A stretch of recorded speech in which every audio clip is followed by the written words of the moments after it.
Langka, gawin nating masarap na chips. Ay ang alutuin nga po natin ngayong araw mga kaprensi ay langka chips for today's vlog. At dahil nga po ngayon ay taglangka na naman ay naku ay talaga naman pong nakakatuwa at napakalalaki ng bunga. Ay alam nyo po baga mga kaprensi ay paborito ko po talaga itong inagawang banana chips, lalo na nga ay ba't naging banana chips ay aringani ay langka.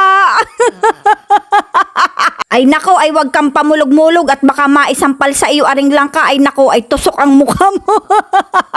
Ay pasensya na nga po mga kaprensi at minsan nga po ang istorya natin ay nako ay dire-diretso. Ang masarap nga pong inagawa na ring langka chips ay yung gana rin nga pong manibalang. At pag taglangka nga po mga kaprensi, ang inaabangan ko po talaga ay yung manibalang, hindi yung hinog. Dahil nga po ay gustong gusto ko ari pagka inagawang langka chips. Ay mas masarap po sanang gawing chips ay yung medyo madilaw-dilaw na ay kaya lang ay nako ay talaga naman pong excited na ay napaluto na nga ni po tayo ng ganari. Ay inubos na nga po natin yung isang buong langka para nga po pag naluto ay alagay na lang po natin sa Tupperware at atin nga pong angot-ngut-ngutin. At naglagay nga po tayo dyan ng isang tasang tubig at saka po ay nilagyan natin ng 2 kutsarang asukal. Pero kung gusto nga po ninyo ng mas matamis pa ay lagyan pa nga po ninyo ng ilang pirasong kutsarang asukal at atin nga po yan tinunaw. Nung nakaraang luto nga po natin ng ganito mga kaprensi, ang nilagay nga po natin ay asin, ngayon naman po ang alagay natin ay asukal. At pag nga po mainit na yung mantika ay ilagay na nga po natin yung ating langka. Ay napakadali nga lang po mga kaprensing lutuin na rin dahil nga po ay kagayang-kagaya din na rin ng pagluluto ng banana chips. Ay kaysa nga ni po ay kukusadaliri ang inyong inangut-ngut.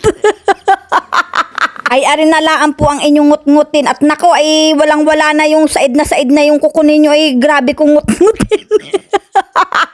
At lagyan na nga po natin yan ng tinunaw nating asukal. Halu-haluin nga lang po natin yan mga kaprensi para nga po yung binudbud nating asukal ay lumasa doon sa ating langka. At pag ganyan na nga po ang kulay niyan mga kaprensi ay atin na nga pong ahunin at yan nga ni po ay luto na. At yan nga po ay talaga namang sobrang lutong na. Napakaganda nga po ng ating pagkakaluto ay nako ay kainam nga po na ring ngut-ngutin kaysa nga ni po ay sa kuko.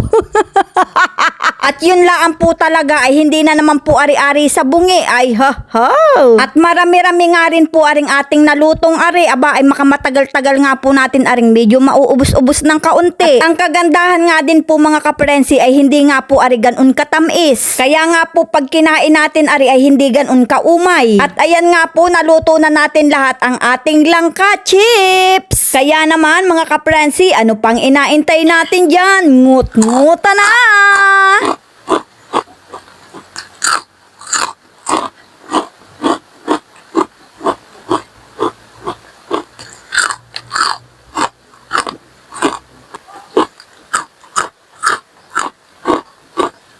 Ay talaga naman pong nalaparnit sa ngipin pagka inanguya. Ay sa sobrang lutong ay nako ay mas malutong pa nga ni ari sa mura mo. Ay ayos na ayos po man din namang ngut-ngutin. Kaya naman mga kaprensi, hanggang sa susunod na video.